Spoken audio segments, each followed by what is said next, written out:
on a vraiment aujourd'hui beaucoup de sponsors qui sont là depuis très longtemps.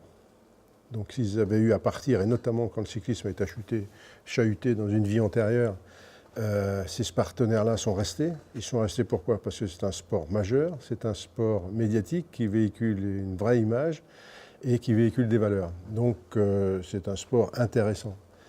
Est-ce que les sponsors viennent? Oui, et ils viennent en force, je dirais. Ils viennent parce qu'on a toujours autant d'équipes, sinon plus. Ils viennent parce que les budgets augmentent. Juste un chiffre, en 2008, quand j'ai quitté le peloton professionnel, le budget d'équipe Crédit Agricole était de 9 millions d'euros confondus. Aujourd'hui, la moyenne des équipes Pro Tour est de 14 millions d'euros en 6 ans. Donc ça veut dire que le cyclisme est un sport valorisant, est un sport intéressant pour les partenaires. Et donc ceux qui sont là, ils se trouvent bien, et donc ils restent. On a des sponsors depuis 20 ans, ils sont là. Alors que dans une politique d'entreprise, il faut changer le support de communication. Et comme ils s'y trouvent bien, ils y restent.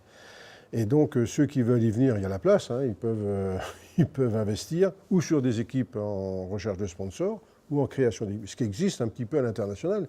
C'est vrai qu'en France, on n'a pas beaucoup de changements parce qu'on a des partenaires qui sont installés depuis longtemps et on ne va pas dire que c'est difficile de venir avec un nouveau sponsor en France, mais c'est vrai que le sponsoring en France, les équipes françaises et le cyclisme en France marchent bien.